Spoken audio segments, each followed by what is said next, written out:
glider survey কৰি আমি আপোনালোকক সম্পূৰ্ণ মাষ্টাৰ প্লেন দি দিম আৰোপ কৰি থাকে আমালৈ নটিচ পঠাই থাকে তেনেকুৱা ভৱিষ্যতৰ দিনৰ মাষ্টাৰ প্লেনখন ড্ৰেইনেজৰ মাষ্টাৰ প্লেনখন খুব সুন্দৰভাৱে বনাই ৰাখিব পাৰে আৰু সেই ব্যৱস্থাৰ মাজেৰে কামসমূহ আগবঢ়াই যাব পাৰে কাৰণ আপোনালোকে যদি পৰিকল্পিতভাৱে এতিয়াৰ পৰা কাম নকৰে তেতিয়াহ'লে ড্ৰেইন বনি যাব পিছত পানী কলৈকে নোযোৱা হ'ব অসমৰ এনেকুৱা বহুত চহৰ আছে আৰু সেইকাৰণে আমি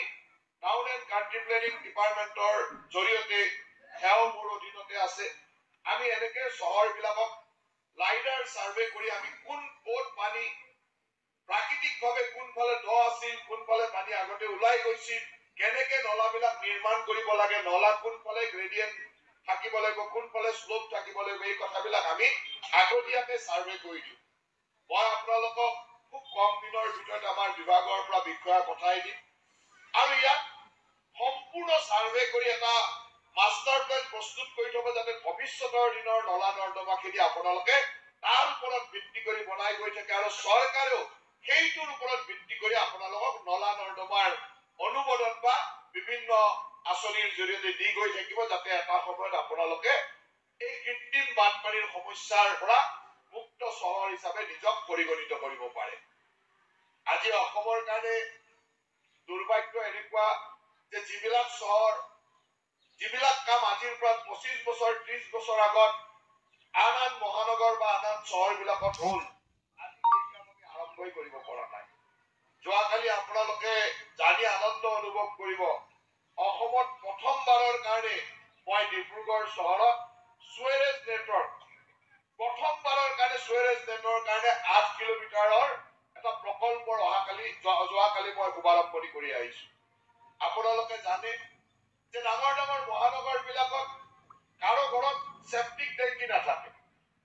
আমাৰ যি ঘৰে ঘৰে সেপ্টিক টেংকি থাকে এই সেপ্টিক টেংকি বিলাক ডাঙৰ মহানগৰ বিলাক আজিৰ পৰা 25 বছৰ 30 বছৰ আগতে মই প্ৰথমবাৰৰ কাৰণে ডিব্ৰুগড় চহৰত এনেকুৱা 8 কিলোমিটাৰ দীঘল সুৱেৰেজ নেটৱৰ্কৰ এটা আধাৰশিলা কৰি আহিছো যাতে ভৱিষ্যতে আজিৰ পৰা 5 বছৰ 10 বছৰ পিছত ডিব্ৰুগড় চহৰে এই সমস্যাটো সন্মুখীন হ'ব লগা নহয় আজি গুৱাহাটী চহৰত এনেকুৱা অৱস্থা হৈছে যে আমাৰ কেন্দ্ৰ চৰকাৰে পইচাও দিছে বিভিন্ন অৰ্থ সাহায্যও পাইছো কিন্তু চহৰৰ মাজত তেনেকুৱা ডাঙৰ ডাঙৰ ড্ৰেইন বনাবৰ কাৰণে সুৱেৰেজ নেটৱৰ্ক বনাবৰ কাৰণে আমি ৰাস্তা ঘাট খান্দিব লগা হয় কৰবাত ফ্লাইঅভাৰ হৈছে কৰবাত বেলেগ ব্যৱস্থা হৈছে কৰবাত ডাঙৰ ডাঙৰ ৰাস্তা হৈ গৈছে তাৰ তলত নলা খান্দিবলৈ ৰাস্তা 1-1.5 বছৰলৈকে মানুহে হাৰাশাস্তি ভোগ কৰিব লাগিব ছমাহলৈ মানুহৰ জমৰ যাতনা হ'ব এনেকুৱা ধৰণৰ পৰিৱেশ এই কথাবিলাক যদি আজিৰ পৰা 15 বছৰ আগত যেতিয়া ভুৱনেশ্বৰে চিন্তা কৰিছিল পুৰীয়ে চিন্তা কৰিছিল তেতিয়া যদি আমি চিন্তা কৰিলোহেঁতেন এই সমস্যাবিলাক আজি নাহিলহেঁতেন কিন্তু আমি ভৱিষ্যতে ডিব্ৰুগড়ত এই সমস্যা নাহক ভৱিষ্যতে নাজিৰাত এই সমস্যা নাহক তাৰ কাৰণে আজি আমি চিন্তা কৰিব লাগিব আজি মুখ্যমন্ত্ৰী ডাঙৰীয়াৰ নেতৃত্বত আজি সেই ধৰণৰ পৰিকল্পনাৰে আমি অসমখনক উন্নয়নৰ দিশত বিকাশৰ দিশত আগবঢ়াই নিয়াৰ পৰিকল্পনা কৰিছো সেইকাৰণে মই ভাবো যে অতি শীঘ্ৰে আমি নাজিৰা টাউনখনৰ এক গ্লাইডাৰ সাৰ্ভে কৰি আমি আপোনালোকক সম্পূৰ্ণ মাষ্টাৰ প্লেন দি দিম যাতে আপোনালোকে সেইটোক বেছ কৰি কামসমূহ আগবঢ়াব পাৰে এখন চহৰৰ প্ৰকৃত উন্নয়ন এখন পৌৰসভা বা পৌৰ নিগমে যিমানেই নকৰক কিয় ৰাইজৰ সহযোগিতা আটাইতকৈ প্ৰয়োজন ৰাইজে সহযোগ কৰিব লাগিব